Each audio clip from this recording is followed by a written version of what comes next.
नमस्कार, मैं Devaki Meena, assistant professor समाजशास्त्र विभाग, सम्राट पृथ्वीराज चौहान राजकीय महाविद्यालय अजमेर। आज का हमारा टॉपिक है मैक्स वेबर ने जो सामाजिक क्रिया की जो विशेषताएं बताई है उनके बारे में आज हम जानकारी प्राप्त करेंगे। इससे पिछले वीडियो में हमने सामाजिक क्रिया के अर्थ के बारे में जानकारी प्राप्त करी थी। जैसा कि मैक्स वेबर ने सामाजिक क्रिया को परिभाषित करते हुए कहा है कि किसी क्रिया को सामाजिक क्रिया तभी कहा जा सकता है जबकि इस क्रिया को करने वाले व्यक्ति या व्यक्तियों द्वारा लगाए गए व्यक्तिनिष्ठ अर्थ या प्रतीकात्मक अर्थ के कारण यह क्रिया दूसरे व्यक्तियों के व्यवहार के द्वारा प्रभावित हो और साथ ही उसी के अनुसार उसकी गतिविधि निर्धारित होती हो। तो मैक्स वेबर ने कहा है कि यदि किसी व्यवहार या गतिविधि में स्वयं कर्ता के द्वारा दिए गए अर्थ को जोड़ दिया जाए तो उसे सामाजिक क्रिया कहा जाएगा। जैसे कि विल्फ्रेड पैरेटो ने क्रिया में दूसरे व्यक्तियों द्वारा दिए जाने वाले अर्थ को महत्वपूर्ण माना है, लेकिन मैक्स वेबर ने स्वयं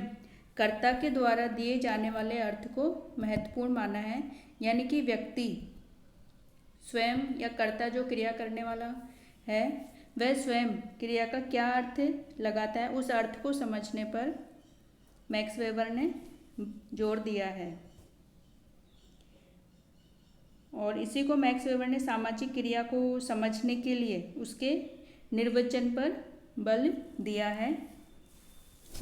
तो आज हम देखेंगे कि मैक्स वेबर ने सामाजिक क्रिया की कौन कौन सी विशेषताएं बताई है।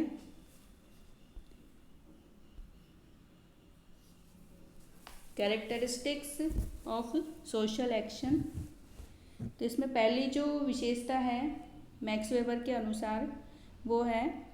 कि सामाजिक क्रिया दूसरे व्यक्तियों के व्यवहार के द्वारा प्रभावित होती है। अर्थात मैक्स वेबर ने कहा है कि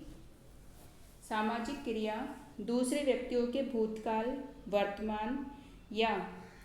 उनके भावी व्यवहार के द्वारा प्रभावित हो सकती है।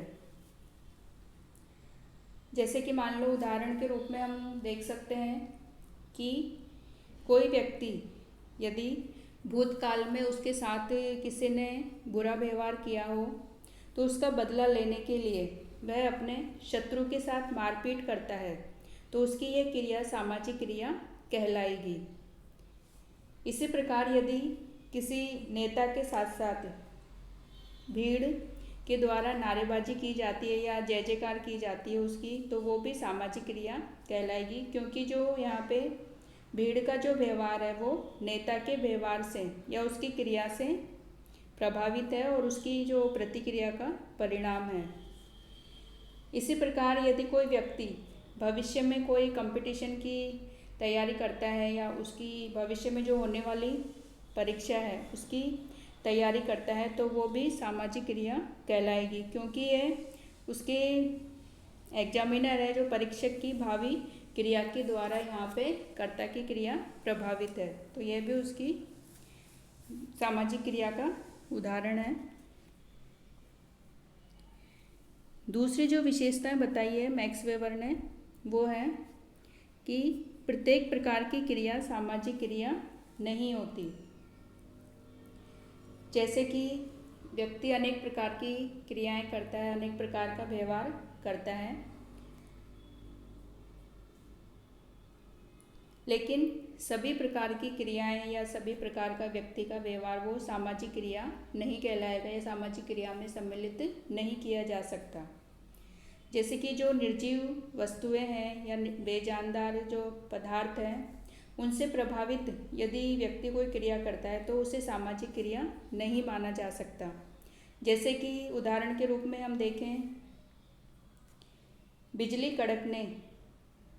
की जो आवाज़ है उसके डर से यदि मान लीजिए किसी बच्चे की या किसी की चीख निकलती है तो वो सामाजिक क्रिया नहीं होगी, क्योंकि उसकी यह क्रिया निर्जीव वस्तु या निर्जीव घटना या बेजानदार घटना के प्रति प्रभावित है या उसके प्रति व्यक्त की गई है। और इसी प्रकार अकेले में बैठकर ईश्वर का भजन करना भी सामाजिक क्रिया नहीं है। लेकिन यदि इसके स्थान पर सामने यदि पुरोहित के द्वारा मंत्र उच्चारण करने पर व्यक्ति यज्ञ में आहुति देता है, मूर्ति पर फूल चढ़ाता है या और वस्तुएं चढ़ाता है, तो उसकी यह सामाजिक क्रिया कहलाएगी। उसकी क्रिया ये सामाजिक क्रिया के अंतर्गत मानी जाएगी, क्योंकि यहाँ पे जो व्यक्ति का व्यवहार है वो पुरोहित के व्यवहार से प्रभावित हो रहा है। इसी प्रकार जो अगली विशेषता है वो है कि मनुष्य का प्रत्येक प्रकार का संपर्क सामाजिक संपर्क नहीं होता। यानी कि व्यक्ति विभिन्न व्यक्तियों से संपर्क करता है, व्यवहार करता है, तो उसका सभी प्रकार का जो संपर्क है या व्यवहार है वो सामाजिक संपर्क के अंतर्गत नहीं माना जाएगा। उसे केवल उसी सीमा तक सामाजिक कहा जाएगा जहाँ तक कर्ता का जो व्यवहार है वो दूसरे व्यक्तियों के व्यवहार से अर्थपूर्ण रूप से संबंधित हो और साथ ही उनसे प्रभावित होना चाहिए। जैसे उदाहरण के रूप में हम देखें कि सड़क पर मान लीजिए दो स्कूटर सवार टकरा जाते हैं आपस में और एक दूसरे को बिना कुछ कहें वो चले जाते हैं, तो ये उनका जो संपर्क है ये सामाजिक संपर्क नहीं होगा या सामाजिक क्रिया नहीं होगा। लेकिन इसके स्थान पर यदि टकराने के बाद दोनों मारपीट करते हैं, आपस में झगड़ा करते हैं, तो उसे सामाजिक क्रिया कहा जाएगा, क्योंकि इसमें दोनों व्यक्तियों का जो व्यवहार है वो एक दूसरे से संबंधित है और साथ ही एक दूसरे से प्रभावित भी है। अगली जो विशेषता बताई है मैक्स वेबर ने वो है कि सामाजिक क्रिया में दूसरे व्यक्तियों की क्रिया से अर्थपूर्ण रूप से प्रभावित होना आवश्यक है। यानी कि सामाजिक क्रिया न तो अनेक व्यक्तियों द्वारा की जाने वाली एक सी क्रिया को कहते हैं और न ही उस क्रिया को सामाजिक क्रिया कहेंगे जो केवल दूसरे व्यक्तियों द्वारा प्रभावित हो। यहाँ पे मैक्स वेबर ने दूसरे व्यक्तियों द्वारा और दूसरे व्यक्तियों के व्यवहार के द्वारा प्रभावित क्रिया में अंतर किया है। उदाहरण के रूप में हम ये देखें कि रास्ते में कुछ व्यक्ति जा रहे हैं एक साथ और अचानक यदि बारिश शुरू हो जाती है तो सभी व्यक्ति अपना अपना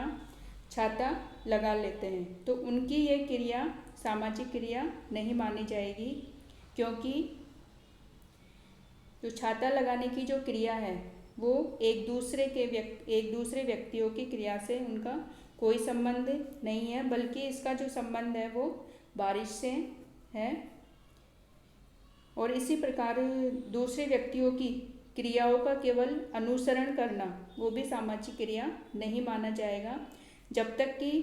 दूसरे व्यक्ति या व्यक्तियों की क्रिया से अर्थपूर्ण रूप से व्यक्ति का व्यवहार प्रभावित नहीं हो जाता। यानी कि व्यक्ति का व्यवहार दूसरे व्यक्तियों के व्यवहार से अर्थपूर्ण रूप से प्रभावित होना आवश्यक है। जैसे कि एक व्यक्ति को किसी रास्ते में जाते हुए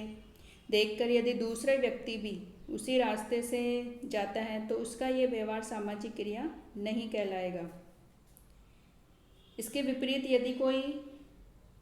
व्यक्ति या स्टूडेंट अपने अध्यापक के द्वारा प्रयोग किए जाने पर उसका अनुसरण करते हैं, यानी कि उसके व्यवहार का अनुसरण करते हैं, तो यह उसकी सामाजिक क्रिया कहलाएगी, क्योंकि यहाँ पे छात्रों की जो क्रिया है वो अध्यापक की क्रिया से अर्थपूर्ण रूप से संबंधित है। तो इस प्रकार मैक्स वेबर ने सामाजिक क्रिया की ये 4 विशेषताएं बताई है और उन्होंने समाजशास्त्र को एक ऐसा विज्ञान माना है जो कि सामाजिक क्रिया की निर्वचनात्मक समझ को विकसित करता है और इसके द्वारा क्रियाओं के बीच जो कार्य कारण संबंध है उनको ज्ञात किया जाता है।